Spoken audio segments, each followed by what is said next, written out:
अस्सलामुअलैकुम वरहमतुल्लाहि वबरकातुहू। Difference between pips and points. Basics के हवाले से आज का हमारा ट्यूटोरियल है। अक्सर दोस्त ऐसे हैं जो हमें कॉल करते हैं, उनको बेसिक्स का नहीं पता।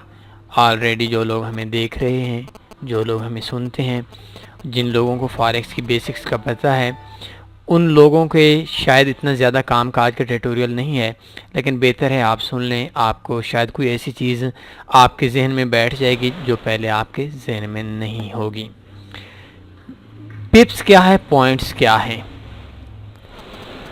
ऑलरेडी इस पर काफ़ी ट्यूटोरियल दे चुके हैं, काफ़ी इन्फॉर्मेशन आप लोगों को दी जा चुकी है, लेकिन चले मैं आपको एक चीज़ थोड़ी सी समझाता हूँ कि हर चीज़ को मापने के अलग सा एक कुलिया होता है, अलग सा एक ऑप्शन होता है। जैसे कि हम वज़न को किलोग्राम में, इंटरनेट की स्पीड MB KB, इसके अंदर हम चेक करते हैं, हम मापते हैं।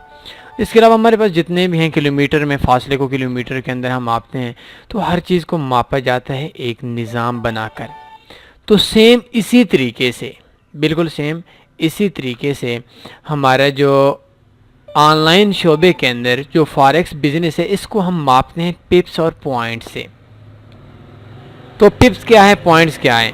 कल मेरे एक दोस्त थे और हालांकि वो नाराज़ भी हो रहे थे और हम लोग ज़्यादातर गुस्सा करते हैं उन चीज़ों, हालांकि हम खुद फेल होते हैं।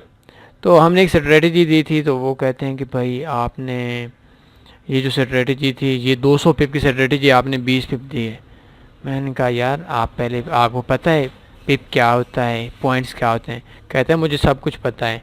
1 घंटे के बाद मान गया, सॉरी मुझे इल्म नहीं था। तो आज मैं आपको समझाता हूँ कि पिप क्या है, पॉइंट्स क्या हैं। फॉरेक्स में 2 किस्म के ट्रेडिंग अकाउंट्स होते हैं। मैं आपको एक सादा सी चीज़ बताता हूँ। आप यूरो USD को देखेंगे, मैं इस पर पहले बात करूँगा, फिर मैं आपको जो JPY के हैं, EUR JPY, USD JPY पे बात करूँगा। 2 किस्म के अकाउंट्स होते हैं। एक अकाउंट में इशारिया के बाद 4 हिस्से होते हैं, एक अकाउंट में इशारिया के बाद 5 हिस्से होते हैं।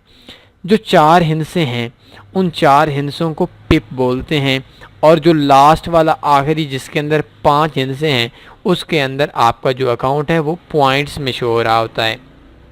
फॉर एग्जांपल इस टाइम मार्केट 1.15070, ये आखिरी जो 70 है 1.15070, ये सॉरी 1.15070।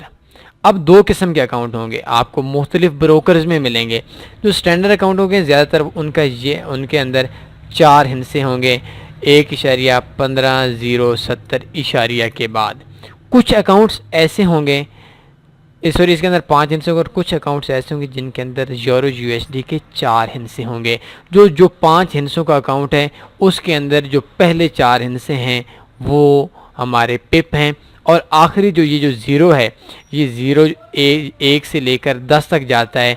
इन 10 पॉइंट से एक पिप बनता है। तो हमने जो काउंटिंग करनी है वो यूरो USD के पहले 4 हिस्सों से करनी है।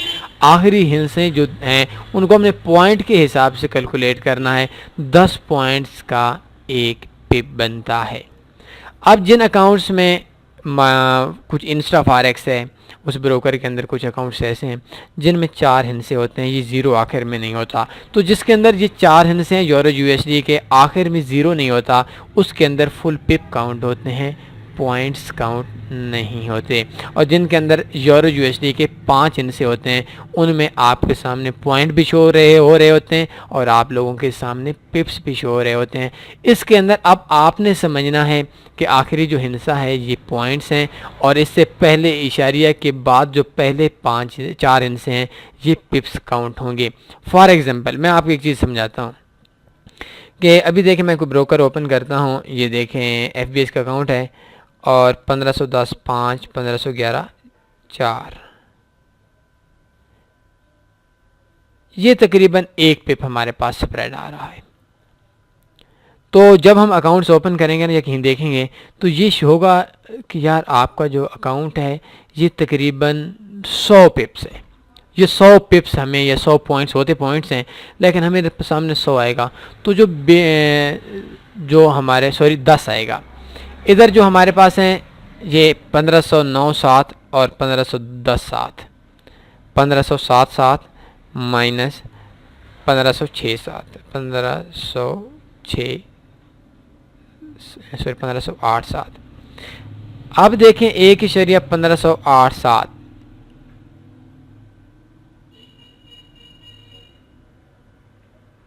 1507 7। अब देखें 1577, 15,077 और 15,087 में 10 फ़र्क है। ये जो आखिरी हिस्सा है ना, ये पॉइंट्स हैं। अब ब्रोकर आपसे कहेगा कि भाई मैं 1 पिप चार्ज करें, आप कहेंगे भाई ये 1 पिप कैसे चार्ज हैं, आखिरी हिस्सा तो 7-8 का डिफरेंस होता तो हम मान लेते, लेकिन ये जो है ये तो आपका 10 पिप्स है, ये पिप्स नहीं है। इशारिया के बाद जिन ब्रोकर्स में 4 हिस्से हैं वो पिप्स हैं, और जिनमें 5 हिस्सा है वो 4 वाले पिप्स हैं और 5 वाले आपके पॉइंट्स होंगे। दूसरे अल्फाज में ऐसा है कि जो हम सिग्नल्स वगैरह देते हैं तो हम कहते हैं हमें 20 पिप का प्रॉफिट है। मैं आपको कुछ सिग्नल्स की साइट ओपन करता हूं, मैं आपको अपनी वेबसाइट ओपन करके देता हूं।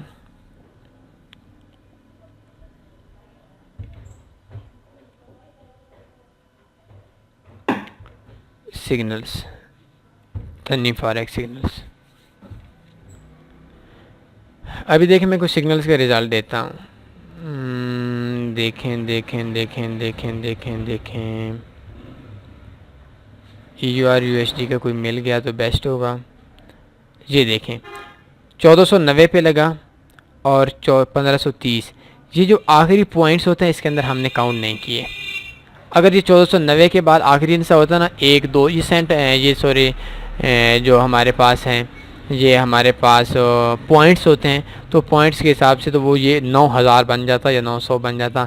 तो जो हम काउंटिंग करते हैं वो पिप्स की करते हैं। तो आसान अल्फाज में जिन अकाउंट्स के ऊपर यूरो USD है, उस अकाउंट के अदर करेंसीज़ को भी आप देख सकते हैं, उसका इशारिया के बाद 4 हिस्से हैं, वो 100% पिप होगा, उसके अंदर पॉइंट शो नहीं होंगे। जिसके अंदर आपके 5 हिस्से इशारिया के बाद मिलेंगे, उसके अंदर आपके पास जो आपका अकाउंट है उसके अंदर आपका आखिरी हिस्सा जो है वो पॉइंट्स में काउंट होगा और पहले 4 हिस्से पिप्स में होंगे। जो पॉइंट्स का अकाउंट है जिसमें पॉइंट शो होते हैं उसके अंदर तमाम करेंसीज़ के पॉइंट्स होंगे, और जिसका पिप्स होता है उसके तमाम जो पेयर्स होंगे वो पिप्स के अंदर ही होंगे। USD JPY में देखता हूँ तो ये देखें USD JPY 1.58 7 है, इशारिया के बाद 3 हिस्से हैं, इसके अंदर 2 हिस्से पिप वाले हैं और तीसरा हिस्सा पॉइंट्स वाला है। अब उम्मीद आपको इस बात की आसानी से समझ आ गई होगी कि पिप्स क्या होता है, पॉइंट्स क्या होते हैं। अगर आपको कोई क्वेश्चन बनता है हमसे रब्ता कर सकते हैं। अपना ख्याल रखिएगा। अल्लाह हाफिज़।